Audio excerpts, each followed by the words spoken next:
Hi guys! What's up mga lakay? Nandito na naman kami ni Papa sa Taguig City Hall.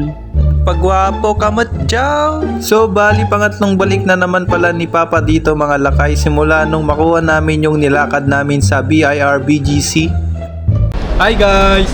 Yun, kakagaling lang namin ulit dito ni Papa sa BIR.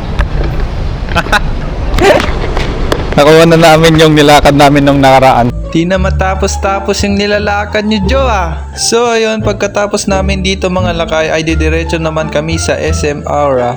Bali, turo ko na lang din pala mga lakay kung saan ako nagpa-park. Dito lang yan sa looban ng 7-Eleven para safe ang aking motor. Sure ka ba dyan, Jo? Paliko na nga kami dito sa Levy Mariano Ave nang biglang nagsabi si Esmas na nauuhaw daw siya. Kaya naman binilihan ko muna siya ng Cobra na kulay green. Ay di wow! And speaking of kulay green, may nakasabayan pa nga kami ni Papa dito. Ewan ko kung Harley Davidson.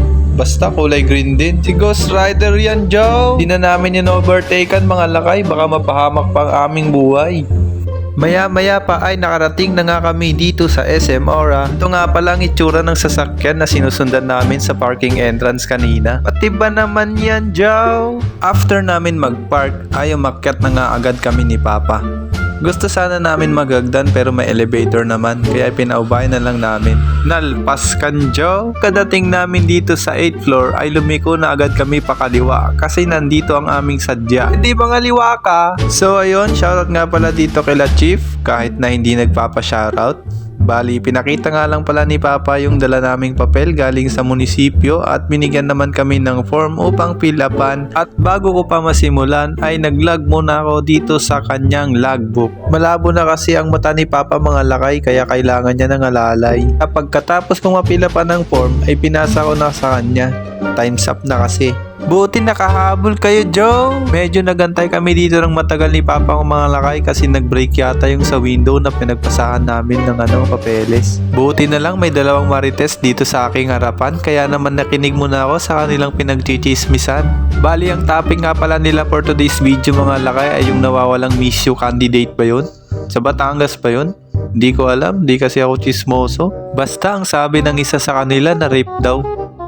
At nang dumating na si Mama ay hinanapan naman kami ng papeles kaya naman ayan naghahanap kami ni Papa dyan. So bali nagalit pala si Papa sa akin dyan mga lakay kasi sabi niya malabo na daw ang kanyang mga mata. Pinapahanap ko pa siya. Hanapin mo kasi, Joe! Hindi kasi ako familiar sa papel na hinahanap ni Ma'am sa amin mga lakay. Sa mga ibang nilakad na papel kasi ni Papa, si Mr. B ng kanyang kasama. Ay kaya naman pala. After ng mga ilang minuto mga lakay ay nagantay na naman kami. At nung may inabot na sa aming papel ay para na yun sa payment. Bali may babayaran sana kami dyan mga lakay na 3,700. At dahil kulang ang dala naming pera ay matik na yan. Babalikan na naman. We shall return ko naman, Joe! Bali tinanong nga pala namin yung staff mga lakay kung may due date at meron naman daw. Sabi niya 15 days. Kaya panigurado mag-aambagan na naman kaming magkakapatid dito. At di ko rin alam kung sino naman maging kasama ni Papa sa pagbalik. Basta ang alam ko si Mr. Bean. O kisti sa Bamjaw! Bago kami bumaba ni Papa mga lakay ay nag-CR muna kami. Ang lamig kasi. May napansin lang ako sa design dito sa CR mga lakay. Siguro idol nila sila Stickman. Sa pagbaba namin ni Papa mga lakay ay naligaw pa nga kami. Imbis na basement 2 ay napunta kami sa basement 3. Hindi ko na nga pala na-videohan. Naligaw nga eh. Ay ganun ba, Joe? So ayun mga lakay, pauwi na nga kami ni Papa. Buti na lang di pa masyadong traffic dito sa C5. Kaya naman nakauwi rin kami kaagad. At ito ang sa amin ay bumungad.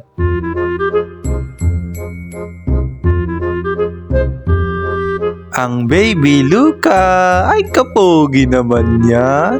Kamukha ng papa niya, hindi ng papa ko. Bye bye, thank you for watching.